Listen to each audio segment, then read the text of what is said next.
दोस्तों नमस्कार। ये जो हमारे सामने क्वेश्चन लिखा हुआ है यूपी बोर्ड में 2003 में 10 में 11 में 20 में आया है।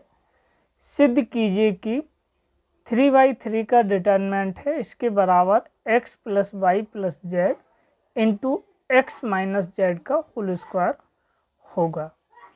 अब इस सवाल को सिद्ध करने के लिए मैं क्या कर रहा हूँ कि R1 यानी कि रो 1 की जगह R1 + R2 + R3 यानी कि रो 1 रो 2 रो 3 को जोड़कर R1 की जगह लिख ले रहा हूँ।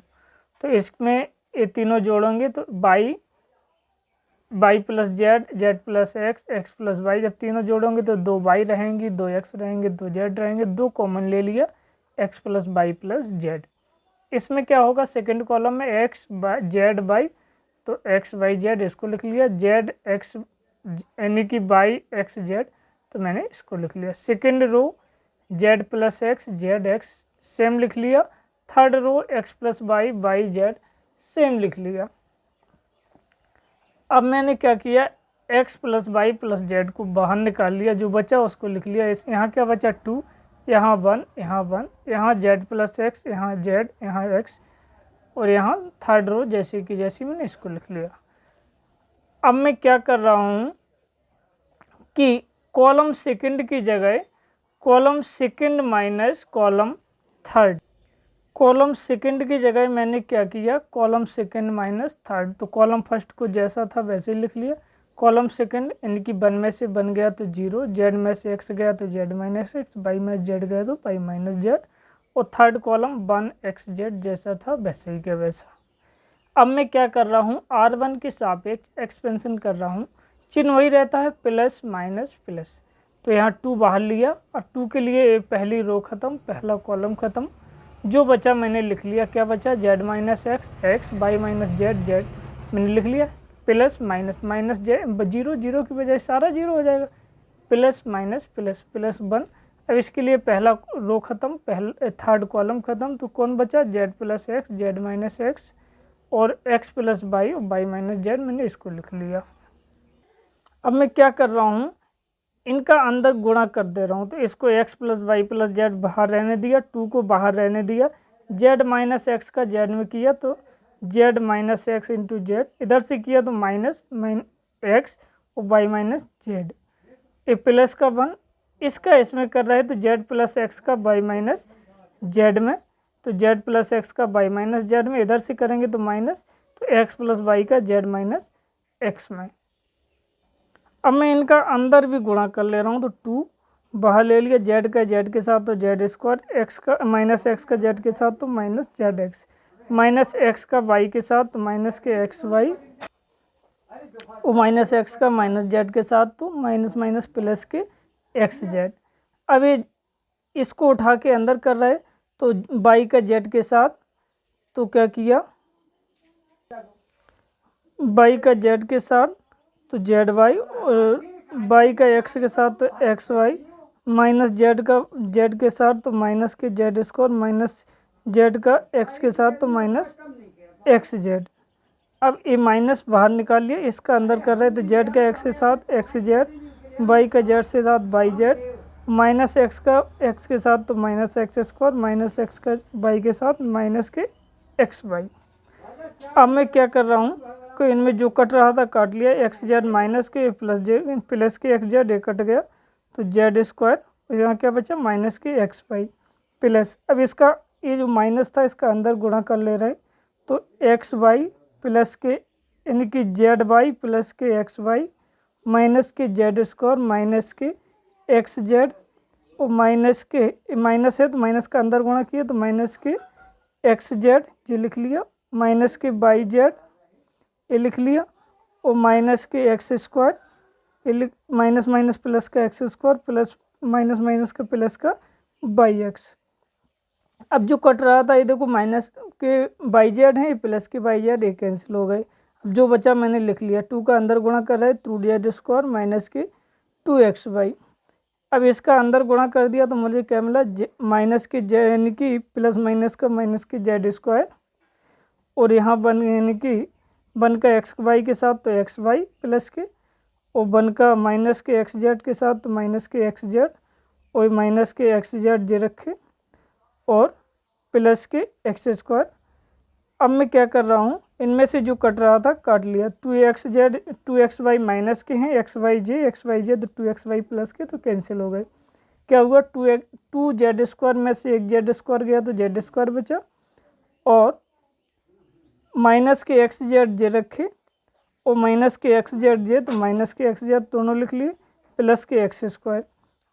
अब जेड स्क्वायर माइनस के एक्स जेड जे माइनस के एक्स जेड जे तो माइनस के 2x जेड प्लस के एक्स स्क्वायर। जे किसका बना, x माइनस जेड का होल स्क्वायर या जेड माइनस एक्स का whole square. x minus z का होल स्क्वायर इसको लिख लिया। ये हमारा चला आ रहा था x plus y plus z साथ में। तो देखो हमें यही सिद्ध करना था x plus y plus z into x minus z का होल स्क्वायर। अभी हमारे सामने अगला सवाल है, यूपी बोर्ड में 2012 में 17 में 18 में आया है कि 3/3 का डिटरमिनेंट है, इसके बराबर xy होगा। तो इसमें मैं क्या कर रहा हूँ, इसको सॉल्व करने के लिए कि r1 की जगह r1 माइनस r3 लिख ले रहा हूँ, यानी r1 की जगह r1 में से r3 यानी कि इस वाले में से इसको घटा के r1 की जगह लिख ले रहा हूँ। तो 1 में से बन गया 0, 1 में से बन गया 0, 1 में से 1 माइनस बाई जाएगा तो -1 + 1 कट जाएंगे तो माइनस की बाई। बाकी सेकेंड रो 1 1 + x 1 सेम और थर्ड रो 1 1 1 + y सेम लिख लिया। अब इसका मैं क्या कर रहा हूँ कि r1 के सापेक्ष एक्सपेंशन कर दे रहा हूँ। तो इसके लिए 0 के लिए 0 हो जाएगा, इस वाली 0 के लिए 0 हो जाएगा, प्लस माइनस प्लस तो माइनस की बाई। अब इसके लिए ये वाला कॉलम खत्म, ये पहली रो खत्म, तो जो बचा उसको लिख लिया 1 1 + x 1 1 मैंने लिख लिया। अब इसका डिटरमिनेंट है, इसको सॉल्व कर ले रहा है। 1 का 1 के साथ 1 × 1, इसका इधर गुणा करेंगे तो माइनस के 1 1 + x माइनस के बाई, इसका गुणा कर लिया तो -1 का 1 के साथ तो माइनस के 1 -1 के x के साथ को माइनस के x प्लस 1 -1 ये कैंसिल हो गए, माइनस के x बचा, इसका अंदर इधर गुणा किया बाहर तो माइनस माइनस का प्लस बाई के x के साथ xy। देखो मुझे यही सिद्ध करना था xy। दोस्तों ये जो अगला सवाल है ये थ्योरम है कि व्युत्क्रमी नियम की थ्योरम है कि माना A तथा B एक ही क्रम के दो व्युत्क्रमी अवयव हैं, यानी कि एक ही ऑर्डर के इन्वर्सिबल मैट्रिक्स हैं, तब AB भी व्युत्क्रमी अवयव यानी कि जो AB इन दोनों का प्रोडक्ट जो मैट्रिक्स निकलेगा वो भी एक इन्वर्सिबल मैट्रिक्स है। तब AB का इन्वर्स बराबर होगा B inverse into A inverse. इसको सिद्ध करने के लिए मैं क्या मान ले रहा हूँ कि A और B दो 2/2 का मैं स्क्वायर मैट्रिक्स मान ले रहा हूँ, क्योंकि इसने कहा है कि एक ही क्रम के दो व्युत्क्रमी अवयव हैं। इसका डिटरमिनेंट निकाला तो -2 निकला, ये 0 नहीं है अतः ये इन्वर्सिबल है। इसका मैट्रिक्स निकाला 1 निकला, 0 नहीं है इसलिए इन्वर्सिबल है, यानी अतः इनके इन्वर्स निकालना संभव है, क्योंकि ये कह रहा था कि व्युत्क्रमी अवयव है अतः ये इन्वर्सिबल है। अब मैं क्या कर रहा हूँ कि LHS ले रहा हूँ, LHS को पहले सॉल्व कर रहा हूँ AB का इन्वर्स। AB का इन्वर्स निकालने के लिए मुझे AB चाहिए, तो AB यानी A का B से मैट्रिक्स A का मैट्रिक्स B के साथ गुणा कर दे रहे हैं, तो A इधर लिख लिया B लिख लिया, इनका गुणा करते हैं। मैट्रिक्स का गुणा करना हम जानते हैं कि पहली मैट्रिक्स की रो और दूसरे मैट्रिक्स के कॉलम से गुणा करते हैं। तो मैंने 1 2 का गुणा किया 2 1 के साथ तो ये आया 2 + 1 और 3 4 का किया 2 1 के साथ तो ये आया 6 + 4। अब सेकंड कॉलम का सेकंड मैट्रिक्स की सेकंड कॉलम और फर्स्ट मैट्रिक्स की फर्स्ट रो से साथ गुणा कर रहे हैं तो 1 + 2 और सेकंड रो के साथ कर रहे हैं तो 3 + 4। इसका मेरा गुणनफल AB जो मैट्रिक्स बनी 4 3 10 7 बना।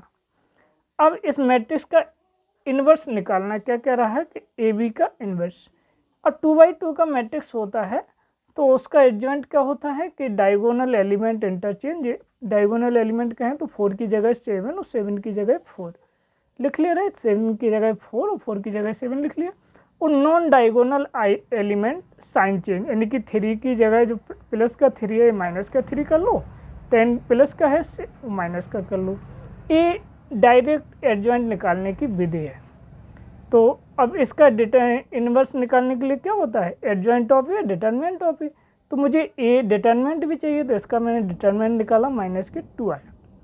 अब ए बी इन्वर्स निकाल ले रहे हैं adjoint of A B upon determinant of A B.